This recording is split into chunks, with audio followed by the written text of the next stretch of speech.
Good morning, wherever you are listening in from. Good afternoon, good evening. My name is Chris Sill. Welcome to the MTX Podcast. With me today, I have Nate Schilling. Nate is our Chief Technical Officer. I'm a delivery director here at MTX, and we're going to talk about how projects fail. You want to give an introduction, Nate? No, been in the ecosystem delivering projects now, doing professional services last 15, but overall 23 years. So Jeez, long time. we'll get some good war stories to, I think, Yeah, share today. absolutely. Myself, I've been in the industry about 15 years. I started in the military, a little bit of a different launch, but I've had a chance to work through a number of different types of organizations, from startups to large e-com operations to Fortune 1 at Walmart.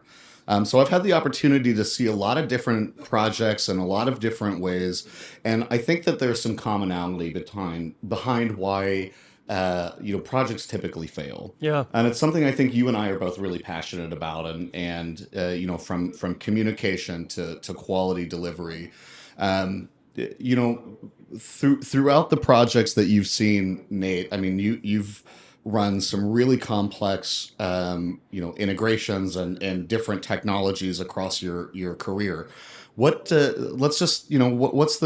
biggest challenge that you typically see when projects get started, and why they lose focus? Well, and I spent most of my career as an architect. And I think just like when you're building a building, there's a certain persona in a project lifecycle that needs to be responsible for the inception of the concept and all of the moving pieces that are going to, one, create areas of risk that we need to get around. And some of that risk could be doing it the wrong way, and some of it could just be we don't have clarity. We're working under a bit of ambiguous circumstances. And so the more that we can drive to clarity on that, all stakeholders are going to be comfortable, and everybody in the project team is also able to execute with a lot of prescription.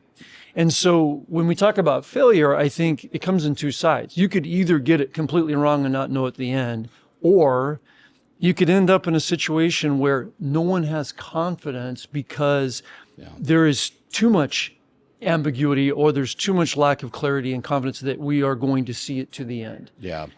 And so I love thinking about de-risking that early in the process. That misalignment on value, I think, is really really important topic to discuss, right? As we start projects and we think about all of the challenges that our customers have, and what technology can do in the organization. Part of that challenge is making sure that disparate units communicate well. And that we do a good job of getting intent, right? What is it that we want to?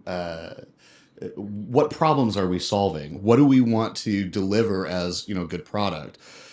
Can you walk me through maybe some times that you saw that mismatch and how you solved it? Yeah, I think it's really, really important point, because if the people that we serve, and I talk about serving because it's professional services, right? So the stakeholders we work with, whether that's a commissioner of an agency or a CIO, there's a lot on the line in terms of their job, and that we have to be really understanding of what their mission is, what drives them in terms of their own merit in their role. So achieving a business outcome, a value-based business outcome, is going to be absolutely paramount. And if there's any perception that that's not on track, or that somehow the project has kind of gone off path and not focused on that outcome, as you stated in your question, it creates fear, uncertainty, and doubt. Yeah. And it also, when we think about the business outcome as the ultimate goal, right? So I want to decrease my cost to serve by 10% or 20%. I want to decrease the time that it takes a constituent who is applying for services at an agency by having that not be a 10-day period, but a 2-day period. Yeah. Those are kind of measurable things that in the clients that we serve, they need to be able to communicate that. They need to be able to show the progress they're making in the service they're bringing to the public good. And so whenever we're working on, say, even a feature, Yeah. or we're looking at a product backlog, is that matched? Is that aligned with that outcome, or have we gone off the path? Right. Yeah, I think a lot of times, I've run all kinds of different types of projects, and there's always a challenge for how we describe the outcome of any particular program. Getting to how you solve problems for your clients, and ultimately how you describe their problem to the rest of your team, your functional consultants, your UX developers, the back end, the back end stack, and how they approach problem solving, all has to be aligned. Yeah. And when we, I think it's a challenge oftentimes to be able to describe in natural language, what we're trying to accomplish. I have an example of a program that I ran in New York City where what we wanted to do was decrease the time it takes to solve or to apply for a certain service. And you talk to leadership, and leadership has one perspective, and you talk to the end users, and the end users have a perspective, and the teams that actually use the product often have a perspective. And I think if we don't align all of that together, if we don't have the hard conversation to get down to the real meat of what we're trying to solve, and iterate on that as fast as possible, and with tangible product to show and manipulate, we lose that trust, and we lose that I think all the time. We do. And you said a few things that resonate with me, because I always often we do multi-million-dollar multi-year projects that go on forever. You'll read some of the types of contracts and the requirements that we get from the procurement process.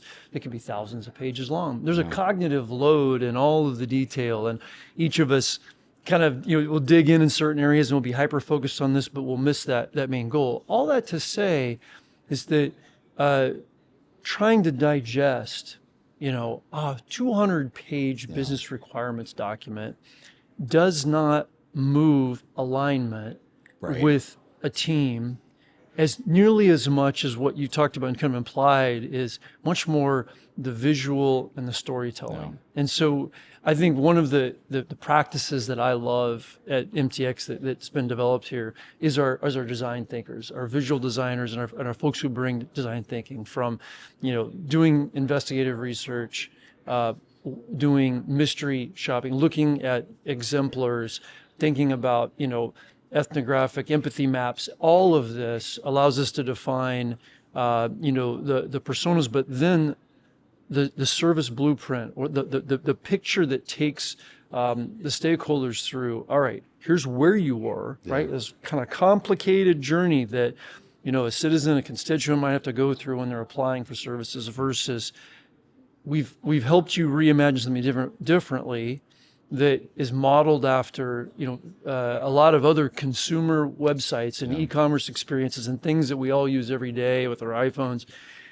And then brings people together that are, I call them stakeholders in the process, to show them and to get feedback before we have everything all figured out about our architecture and our roadmap. Yeah. And I think that visual, people are just more visual in the way that they can understand, versus a lot of language, a lot of talking, a lot of words in a document. I think that visual piece is really, really important. And the projects that we've done that and have been allowed to do that, I think have served the customer very, very well. I think so too. Yeah. Yeah, I think a lot of the way that I approach discovery is thinking about how we set up our teams for success down the road. And I've seen, in my opinion, I think discovery is the single point of failure for most projects. Yeah. If we don't do that well, the rest of the setup doesn't really matter, right? And so one of the things I think about often, and I know that you're a proponent of this too, because we talk about this, is really just getting people in front of other people, having really good conversations about, we're going to spend all of this money and we're going to spend years and years of effort in trying to solve problems for people and process in different ways. I mean, our primary customer here at MTX is state and local government. That presents a number of challenges today. And when we have distributed, work teams, which is the norm in tech today, we're not getting away from that, right? Yeah. We have to think about, distributing work around the world. Part of the challenge of doing that is it gets lost in translation. I mean, how do you explain to a young resource in a foreign country who has no understanding or context for how the U.S. government or state government operates, and get them to understand the problem that we have to solve? There's that, and I would just add to that. I think the deep sort of personal connections that you get when you're in person, we get on Zoom or whatever. It's not quite the same thing. There's a lot of everyone's kind of jockeying to try to get a word in, but even the conversations, we'll go into a meeting together, and sometimes the most meaningful things that's said to understand where someone's at, and sort of maybe empathizing with why maybe they have an objection about this idea we're bringing. And then you go, to the break room, or you're talking, having a cup of coffee in between sessions, and you really start to understand what is driving, your behavior, your motivations for maybe why you're outspoken on something or why you're not speaking about something. And how does that inform as we're navigating and trying to get to consensus in a lot of ways. I mean, most of our agencies are very consensus driven sometimes. And so our job as a consultant is to bring about change. Yeah. We're to lead them through that. And I think the in-person time really allows you to build that trust and to have that connection to say, how can we navigate this to get everybody on the same page? A lot easier. One of the challenges in that, I think, we with large, complex teams and really diverse stakeholders, everybody kind of gets excited about different parts of the work, right? And I think AI. I mean, AI. We're really passionate about AI right now, for sure. And part of it, I think, one of the challenges that we always come up with is we like to work in concrete ideas, concrete things, right? So the solution is always one of those things that we feel like is very concrete. Or we hope. We hope is concrete, right? Mm-hmm. I mean, but we can get so focused on that we lose the customer perspective. And do you have like a philosophy that you kind of approach these challenges with, and what engineers are engineers, right? They want to work on good technology. So how do we bring them along with us? Yeah, and I often find myself asking people to kind of release their agenda. Everybody loves predictable process when they can get it. And nobody wants to think they followed the process and then have rework at the end. Well, by rework, I mean, sometimes we build things, and then when we actually put them in users' hands, it isn't quite what they want. Kind of misses the mark, right? Kind of misses the mark. We miss something along the way. Exactly. Yeah. And so even the best laid processes, and I mentioned some of the reasons, right? Visually, I can see something in pictures, I can see something in a demo, and I'd say that gets us to the 90% mark. If I just had a document I mentioned earlier, that might only really get to 50% because a lot of words, I call it cognitive overload, right? But when we can take somebody through a very visual storyboard of the solution we're building, you're talking about screens, we're talking about button clicks, input fields, all of this stuff. when we actually, get a demonstrable deliverable, right? We have a working product, Yeah. and we put it in their hands.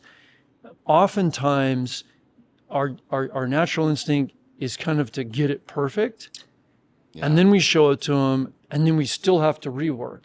So where we can, and we don't always have our project expectations set up like this, but wherever we can, that we are iterating and putting working product in terms of a web app, a mobile Yeah. app, in a user's hands, I would rather have that time in our schedule to be able to take that feedback and delight everyone rather than I would us take, yes, we had some requirements, we had some designs, and we wait and we try to make it perfect based on what we understand, and we don't give an opportunity for that real feedback.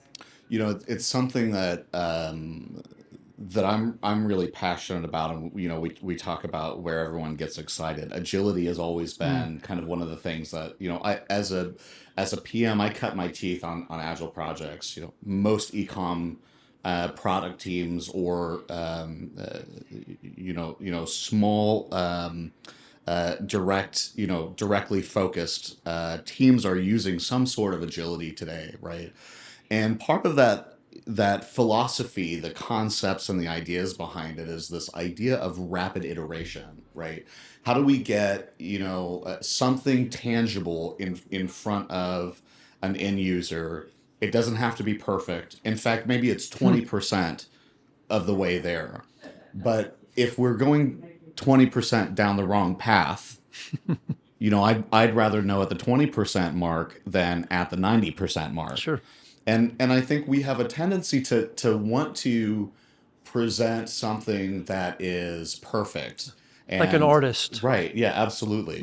But oftentimes, we will let perfect be the enemy of good. And really, we've got to drive down to that good point, right? So, it's all about valuing or perceiving risk. Yeah. And there's a certain psyche that sort of looks at it and saying, well, I don't really want anyone to see the painting Yeah. until it's done. It's vulnerable. It's exposing. Exactly. Right? Yeah. Rather than the proper framing of where we're at. Okay. All right, team. We're at what we think about 60%. Yeah. There are some known things that aren't working. I want to tell you about that. But what we really want to do is understand if we are on the same track that you thought when you chartered this project. Absolutely. And if you have that conversation, you immediately get everybody on the same page. Okay, good. I'm not going to worry about all the I's dotted and the T's crossed and the labels on all the screens and everything being perfect. But we're going to make sure that it flows, that it covers the intent of why we've set out to do this project together. Definitely. So part of this challenge, I think, especially us being a services company, right? We often get into this like us versus them kind of mentality, right? Yeah. Clients having a hard time with a problem. It's not being resolved. We all are trying to protect ourselves and our egos and our personas, and really. I see this challenge often where when I have to come into a project to correct it, one of the first things that I'm trying to do is break down the mentality of two disparate teams, right? The dichotomy of which really drives focus away from the solution and getting to the good parts of it. Yeah. So I take that approach, I think, with all of my teams. It's not just onshore, offshore. It's not client, stakeholder. It's not citizen, government. It is we're all here to solve a problem together. And if we aren't vulnerable with each other, if we aren't, really trying to be openly communicative to deal with the things that come up. Every project that you will ever deal with from now until the end of time will never be perfect, right? Something is going to come up. The universe is chaos. Well, so think about how this company was founded, right? Right. By a leader who has a deep level of partnership with every decision maker that we've sold with, that has a credo that, says, look, we never failed. And I say this all the time to some of the CIOs that interact with, like, there's nothing that I can't solve for you. There really isn't. There's always some politics, there's always some people that are misaligned, and even those, right? But they take more work now than the tech does. I agree. I mean, the tech, I think, it's funny. I think if you'd have asked me 5 years ago, I would have been like, oh, we're still struggling with this idea of what these products can do. But now, I mean, we work obviously a lot in Salesforce and other technologies, but the Salesforce platform has come a long way in that time. But what has really changed, I think, is the engineering acumen on the backside of that says we know what the art of the possible is. And bringing that to the table to your client to say, oh, we have all of these ideas, we now need you to help us focus them down and get to an efficient and appropriate solution for what you can do. That is the hardest part now. It is the politics. It's especially working with government by its nature is political. And we see that in every project that we deal with at every size. It's not going away. And it's, I think, I do agree. I think it's the biggest problem we have to solve. So much of what you described comes to, I think, we talk about being a great tour guide here, being a facilitator, the way that you choose your words and then the way that you interact with your clients and your team. There's an act of bringing people together. It's a facilitating role. It's the same way when we drive discovery, when we're trying to kick something off, but also when we're trying to navigate our way through a challenge and a problem. And so this remains the central, pillar of what it means to be, a servant warrior in the world of professional services, Right. And so I always enjoy talking to you on these topics because you have that same passion to find this sort of via media through each side's points, and how do we get everyone on the same page to a decision so we can move forward? I mean, it's and ambivalence is very difficult. Right. And as consultants, we have to be. We check your ego at the door. Right. We have an opinion, right? Both of us are very opinionated on the path that technology is taking, on the way that you deal with projects and delivery and how you structure a team. But at the end of the day, it comes down to what works for your project and what works for your client. And you have to strike that balance between what they want, which is the moon, and what they can afford, which is a small rocket, and that's not going to get them there. It's a bad analogy, but but yeah, I think at the end of the day, you've got to bring everybody together, and you've got to kind of take that middle of the road approach. And one of the other things is that everybody's human in this. I think people also have short-term memory. Part of our role as leaders here. What was that? Short-term memory. Exactly, a good one. Is to make sure that we're over communicating in the right way on the important things. And you started the conversation talking about kind of key outcomes and what's the business value that's chartered this project. And we have to constantly remind ourselves, but remind our constituents that here's where we were, here's where we are. And fill in those gaps that we all get distracted. I probably switch context between different initiatives and projects every 30 minutes, here.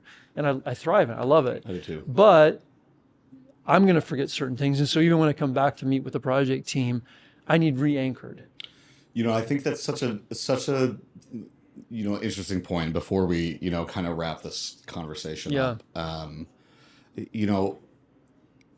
I find that success is not the person who has all of the answers all the time on a project. That hero mentality leads us to very specific outcomes for one person. And driving the team together, and bringing them along with you. I think if you can, you have to be able to express value in ways that everybody understands, and you have to bring everybody along with you, because the human element of the way that we work is so incredibly important. Yeah. We, even with the advent of AI in project delivery, it has the opportunity to revolutionize and revolutionize project delivery, and it's a little scary, right? That roles that had previously been super important on a project may not be. They may be redefined now in a way to be efficient. Well, And and you're seeing the same thing even in the consumer world, with respect to social media and technology and our devices, and the sort of counterculture folks reminding us that actually what's going to matter in the future is like this human connection, like talking. yeah, And so the skill sets, as we sort of wrap up and thinking about, like, as senior leaders here and talking to, new contributor, new team members here at MTX, or folks that are just kind of maybe venturing into the professional services for the first time, maybe the most important skill, and why we're focused on it today, is how to navigate people. yeah, And we hear our CEO talk about that as well on our All Hands, right? The connection between us, the connection between our customers, and the examples of what great looks like. yeah, Like our fresher consultants playing pickleball with the executive director of a commission. These are amazing stories, but they're actually what's made this company successful, right? And so the tech and even the tools we use to deliver and plan, I do everything with generative AI. Okay. All day long. So But the connection. So, wrapping up, one sentence on why most projects fail. One sentence.